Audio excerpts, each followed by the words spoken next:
కొడుతున్నారు మేడం, కొడుతున్నారు మేడం.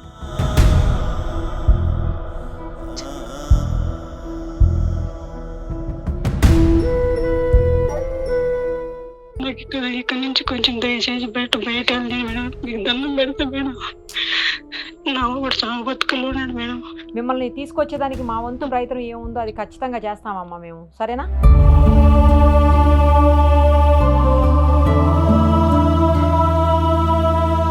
ఇప్పుడు మీకు ఆ రోజు నేను చెప్పాను కదా, ఖచ్చితంగా మా వంతు ప్రయత్నం చేస్తామమ్మా తీసుకురావడానికి అని. మాట ఇచ్చిన ప్రకారం తీసుకొని వచ్చాము. నాకు జరిగింది మేడం.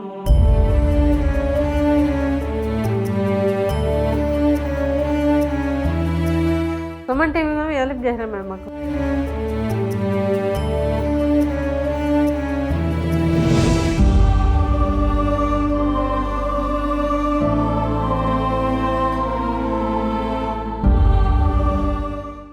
యాక్చువల్లీ ఈ నెల 15వ తారీఖు తెలిసిన మీడియా మిత్రులు శ్రీనివాస్ అని ఒక ఆయన కాల్ చేశారు నాకు. మేడం, ఒక ఆమె శివరాణి అని చెప్పేసి పీలేరుకు సంబంధించినటువంటి ఆవిడ, చిత్తూరు జిల్లా. సో ఆ పీలేరు ఆవిడ ఒమన్లో ఇరుక్కుపోయారు, చాలా కాలంగా అక్కడనే ఉన్నారు, చాలా ఇబ్బందులు పడుతున్నారు ఆవిడ. వాళ్ళ హస్బెండ్ పరిస్థితి బాగలేదు, ఆయనకి హెల్త్ చాలా ప్రాబ్లం ఉంది, ఏ క్షణంలో ఏమవుతుందో అన్నట్టుంది ఆయన పరిస్థితి. ఆమెనేమో అక్కడి నుంచి పంపించట్లేదు, ఆమెది పాస్పోర్ట్ కూడా లాగేసుకున్నారు వాళ్ళు. ఆమె చాలా ఏడుస్తుంది, ఇక్కడ ఫ్యామిలీ అంతా ఇక్కడ ఉంది, ఆమె అక్కడ ఉంది, కొంచెం ఏమన్నా హెల్ప్ చేయండి మేడం, మీరు గతంలో కూడా చాలా మందికి చేశారు కదా సుమన్ టీవీ నుంచి, ఈమెకు కూడా చేయండి మేడం అని కాల్ చేశారు. 15th చేశారు.